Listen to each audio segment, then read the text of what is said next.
आप में से पहला पत्थर कौन मारना चाहता है? आज हम दूसरों की गलतियों या पापों पर बहुत जल्दी फैसला सुना देते हैं। क्या कोई यहाँ ऐसा है जो आंखें बंद करके पूरी ईमानदारी के साथ खुद से और परमेश्वर से कह सके कि मैंने जीवन में कभी कोई पाप नहीं किया है, या फिर प्रभु यीशु मसीह को ग्रहण करने के बाद कोई पाप नहीं है? है कोई ऐसा? मुझे पूरा यकीन है कि आपके अंतःकरण ने आपको अपना असली चेहरा दिखा दिया है। दिमाग पर जोर दीजिए और याद करें जब आपने झूठ बोला, जिस झूठ को आज तक कोई नहीं पकड़ दम पाया, और जब आपने गुस्सा किया और बाइबल के अनुसार ऐसा करने से अपने ही भाई का कत्ल कर दिया। दिमाग पर थोड़ा और जोर डालेंगे तो आपको याद आएगा कि आपने प्रभु यीशु मसीह को ग्रहण करने के बाद भी पराई स्त्री पर कुदृष्टि डाली, जिसका मतलब आप बखूबी समझते हैं। नहीं, इतनी आसानी से आपको ये सब बातें समझ में नहीं आएंगी। थोड़ा और गहराई में चलते हैं। हमारे प्रभु यीशु ने अपने पवित्र वचन में मत्ती अध्याय 5 और उसके 21 से 20 वचन में हत्या करने के विषय में कहा कि तुम सुन चुके हो कि पूर्व काल के लोगों से कहा गया था कि हत्या ना करना, और जो कोई हत्या करेगा वह कचहरी में दंड के योग्य होगा। परंतु मैं तुमसे यह कहता हूं कि जो कोई अपने भाई पर क्रोध करेगा वह कचहरी में दंड के योग्य होगा, और जो कोई अपने भाई को निकम्मा कहेगा वह महासभा में दंड के योग्य होगा, और जो कोई कहे अरे मूर्ख वह नरक की आग के दंड के योग्य होगा। अब जरा खुद पर ध्यान दीजिए। क्या आपने अपने पूरे जीवन काल में, चाहे मसीह को ग्रहण करने के पहले या बाद में, कभी अपने भाई, अन्य जाति भाई या विश्वासी भाई पर गुस्सा नहीं किया? श्रीमान जी, स्वीकार कीजिए, अपने पाप को और अपने अहंकार को त्याग दीजिए। आप कब तक फरीसियों की तरह पवित्र होने का ढोंग करेंगे? एक समय था जब व्यभिचार जैसा घिनौना पाप करने के अवसर बहुत कम थे, लेकिन आज इस पाप के अवसर बहुत आसानी से मिल जाते हैं। आइए हम जानते हैं कि बाइबल व्यभिचार के विषय में क्या कहती है। मत्ती अध्याय 5 उसके 27 और 28 वचन में लिखा है कि तुम सुन चुके हो कि कहा गया था कि व्यभिचार न करना, परंतु मैं तुमसे यह कहता हूं कि जो कोई किसी स्त्री पर कुदृष्टि डाले वह अपने मन में उससे व्यभिचार कर चुका।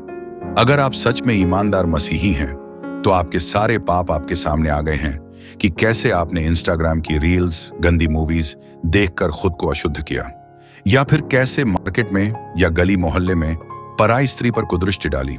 ये सब आपने मसीह को ग्रहण करने के बाद किया। प्रभु यीशु की नई वाचा के अनुसार तो आप ऐसा करने के द्वारा अपने मन व्यभिचार कर चुके हैं, और प्रभु की नजर में तो मन में किया गया पाप वास्तविकता में किए गए पाप के बराबर ही है।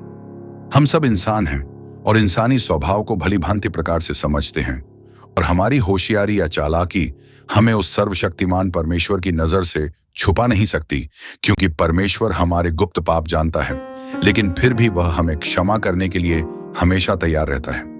लेकिन क्या हम दूसरों को क्षमा करते हैं? बाइबल हमें सिखाती है कि जैसे पिता ने हमारे अपराधों को क्षमा किया है, वैसे ही हमें भी दूसरों को क्षमा करना चाहिए, क्योंकि जिस नाप से हम दूसरों को नापते हैं उसी नाप से हमें भी नापा जाएगा। इन सब बातों के चलते मुझे बाइबल का वो किस्सा याद आया जिसमें हमारे प्यारे प्रभु यीशु ने उस पापिन स्त्री से कैसा व्यवहार किया जो पाप में पकड़ दी गई थी, और लोगों की एक बड्ढी भिड्डा उसको यीशु के पास लाई और कहा, मूसा की व्यवस्था के अनुसार यह स्त्री व्यभिचार में पकड़ दी गई है और अब इसको पथराव करके मार डाला जाना चाहिए। तो यीशु ने झुककर जमीन पर कुछ लिखा और भीड़ से कहा कि इस स्त्री को पहला पत्थर वो ही मारे जिसने कभी कोई पाप न किया हो, और एक एक करके सब वह से चले गए, क्योंकि वहां खड़ सब लोगों ने कभी न कभी शारीरिक तौर से व्यभिचार किया था। लेकिन मेरा सवाल आप सबसे यह है कि नई वाचा के अनुसार, जिसमें देखने भर से ही व्यभिचार हो जाता है, आप में से कोई पवित्र है? मेरे ख्याल से जवाब आप भली भांति जानते हैं। हाल ही में प्रभु के एक दास पर एक बहन ने व्यभिचार का दोष लगाया, और उस खुदा के खादिम को कानूनन सजा भी हो गई है। लेकिन मेरा सवाल फिर से वही है कि दोष लगाने वालों ने क्या कभी कोई पाप नहीं किया? अगर किया है तो उनको न्याय के सिंहासन पर किसने बैठाया? बहुत ही गहरी बात यीशु ने मत्ती अध्याय 7 उसके 7 वचन में बोली कि दोष मत लगाओ कि तुम पर भी दोष लगाया जाएगा। जिस नाप से तुम नापते हो तुम्हारे लिए भी उसी नाप से नापा जाएगा, क्योंकि यीशु जानते थे कि सब ने पाप किया है और कोई बेकसूर नहीं है। आप मसीह में आपसी झगड़े का फैसला अन्य जाति अदालतों में किया जाना कितना सही मानते हैं? वचन हमें सिखाता है कि हमारे लिए कितनी शर्मनाक बात है कि हम मसीही अपने आपसी झगड़ों का फैसला अन्य जाति लोगों से करवाते हैं जो पवित्र वचन से अनजान है। पहला कोरिन्थियों अध्याय 6 उसके 1 से 6 वचन में लिखा है कि तुम में से किसी को यह हियाव है कि जब दूसरे के साथ झगड़ा हो तो फैसले के लिए अधर्मियों के पास जाए और पवित्र लोगों के पास न जाए। क्या तुम नहीं जानते कि पवित्र लोग जगत का न्याय करेंगे? सो जब तुम्हें जगत का न्याय करना है तो क्या तुम छोटे से छोटे झगड़ों का भी निर्णय करने के योग्य नहीं? क्या तुम नहीं जानते कि हम स्वर्गदूतों का न्याय करेंगे? तो क्या सांसारिक बातों का निर्णय न करें?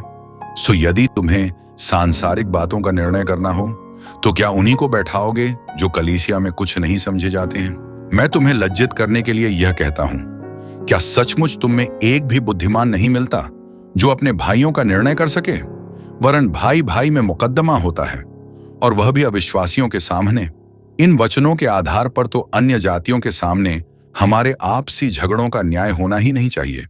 यह बहुत लज्जा की बात है, क्योंकि हम अंधकार में नहीं बल्कि प्रकाश में हैं। प्रिय भाइयों और बहनों, हमें दूसरों को नहीं बल्कि खुद को जांचने की आवश्यकता है, क्योंकि सबने अपना हिसाब देना है। दूसरों की कमियां निकालने में हम इतना व्यस्त हो गए हैं कि खुद को ही खो दिया। प्रभु आप सबको आशीष दें। आमीन।